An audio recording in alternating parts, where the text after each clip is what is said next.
In this tutorial, we will focus on a foundational concept of culture, and that is the concept of self.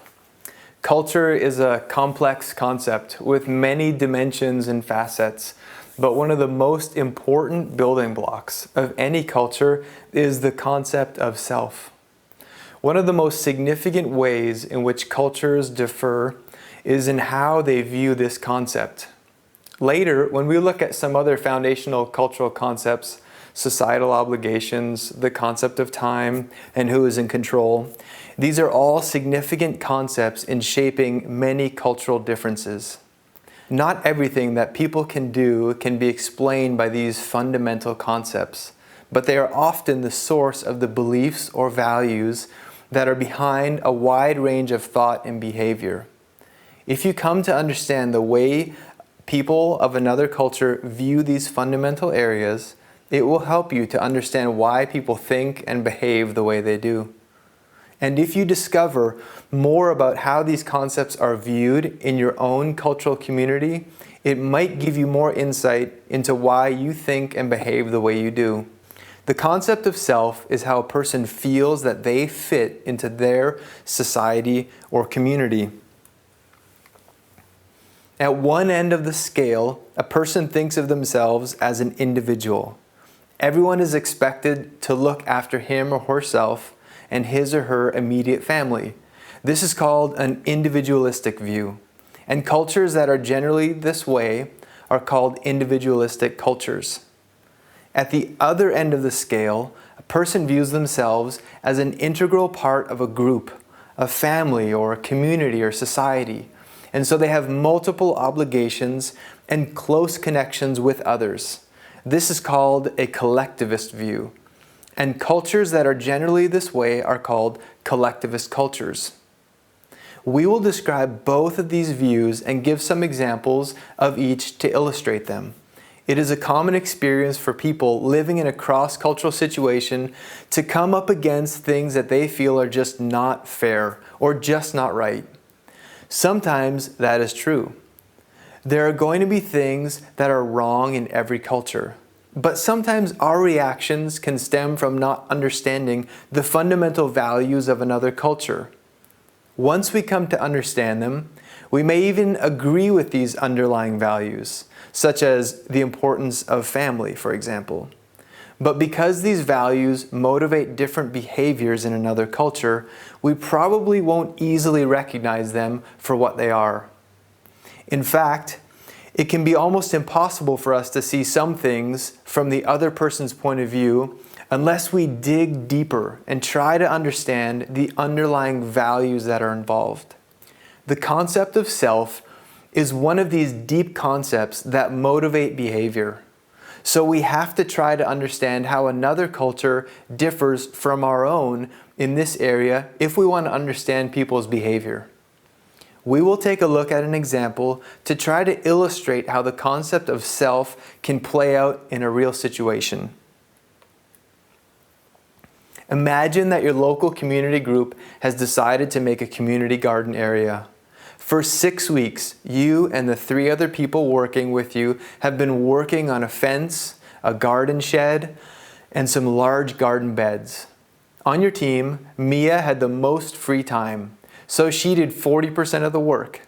You and Kieran each did 25% of the work, and Ethan did 10% of the work. Now the work is finished. A local business that had donated materials has also benefited from advertising using the project. So the business has decided to give the 4 of you a cash payment of $20,000 for your work. How do you think this money should be distributed? How did you make your decision? What was it based on? Because of my cultural background, which is individualistic, I would divide the money according to how much each person worked. So if I was dividing the money, Mia would get $8,000, you and Kieran would each get $5,000, and Ethan would get $2,000. This would definitely seem to me to be the right and the fair thing to do. In a collectivist culture, the money in this situation would often be divided equally. Each person on the team would get $5,000.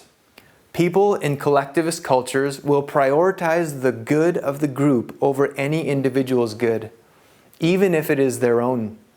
This is because they believe that the best way to guarantee personal survival or security is to make sure that the group thrives and prospers. If the individual prospers and the group does not, then ultimately that does not work. If I came from a collectivist cultural background, it would be more important and comforting to me if everyone in my group could benefit as much as possible from the cash offered for the garden work.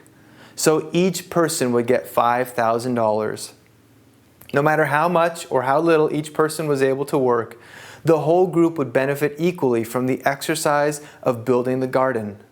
If Ethan, who was only able to do 10% of the work, only got $2,000, I would worry about his financial well-being. And if he suffered from financial need, then he might not be able to help me in the future, and we would suffer all collectively. The example of the community garden illustrates how different concepts of self can influence real-life situations.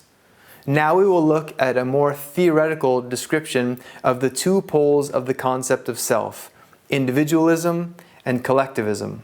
Remember that no culture is exclusively individualist or collective, and there are distinct individuals within each type of culture. But most cultures and people tend to be more one than the other.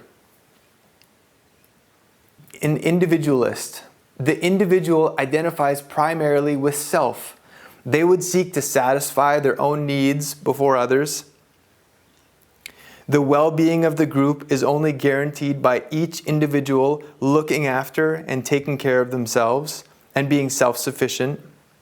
Independence and self-reliance are greatly stressed and valued. People who only have loose connections with others. In general, people tend to distance themselves psychologically and emotionally from each other. A person might choose to join groups, but group membership is not essential to a person's identity or success.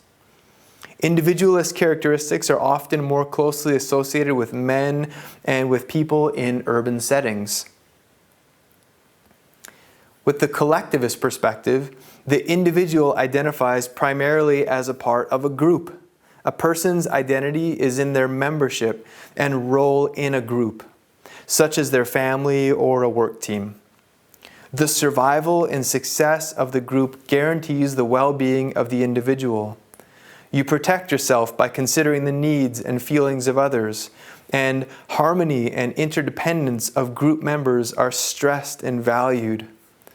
Group members are relatively close psychologically and emotionally, but distant toward non-group members.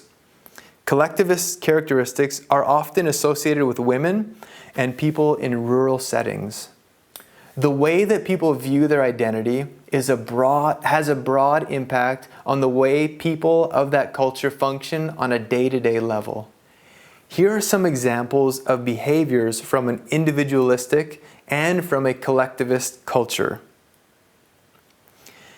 These behaviors would point toward a culture being more individualistic. People give parties for a wide circle of friends. A party means generally superficial contact with a lot of people. Collectivists would tend to associate more intensely with a few people. Many kinds of individual awards are given, school awards and sporting awards. This kind of award singles out an individual above everyone else. Another example would be people are promoted based on production, results, sales figures. Rewards are based on what you do rather than on who you are, which is more collectivist. There's also contracts are used in business because in an individualist culture, people are often personal rather than group benefit. Contracts keep people honest. In a collectivist culture, people will be honest based on mutual accountability. If they are not honest, the group will punish them. People feel a need for autonomy. Individuals need their independence and react negatively to being controlled too much by others. Or people change jobs frequently, Their loyalty is to themselves rather than to the organization. People believe that directness and even conflict is often a good thing because it clears the air. Collectivists avoid conflict because it would damage group harmony. Short-term relationships are common. Long-term relationships tie the individual down. Also, individuals move a lot. They're less loyal or to a place or to people. It's okay to stand out or to be different from other people. Collectivists prefer self-effacement and harmony with others. Here's a few more examples. It's common for parents to ask their children what they want to wear or what they want to eat or what they want to do. Fostering independence and taking responsibility for self is encouraged from a young age. Self-help books are popular. The individual is responsible to look after themselves. Or people would often ask, what can I bring to a dinner invitation? In a collectivist culture, the host would provide for everyone and then expect to be provided for a turn later on. These behaviors are in a culture that is pointing toward a more collectivist mindset. People will answer the phone by giving the name of the organization. Giving your name would be more individualist. Intergroup rivalry and competition is strong. Within a group, collectivists stick together. So therefore, they can be very competitive with other groups. People adhere to tradition. Because the older, more senior people are listened to, the more traditional ideas are often promoted. There is a need for affiliation, and people are defined by what they belong to and who their group is, not by the individual characteristics or achievements. Face saving is important. Saving face, not embarrassing or humiliating someone, maintains harmony, which is the glue that keeps the group together. And decisions are made by consensus. There must be agreement so no one feels left out, as opposed to majority rules, which leaves the minority out. And the language has very specific words for relationships between people. For example, one word for mother's brother, another word for father's brother. The need to be more specific about relationships is more important to collectivists. Finally, marriages are arranged or agreed upon by family members rather than just the man and the woman involved. These arrangements keep the group and the family happy, which in turn keeps the individual happy. It isn't a good idea to generalize about culture or specific countries because there may be many different cultures represented in one country, as in the case of Canada or Australia. However, in this diagram, countries are placed on the scale of individualism and collectivism according to their general culture. The more individualistic cultures are higher on the diagram, such as Australia, USA, or Canada, where I'm from, and the collectivist cultures are lower, like Taiwan, Indonesia, and Chile.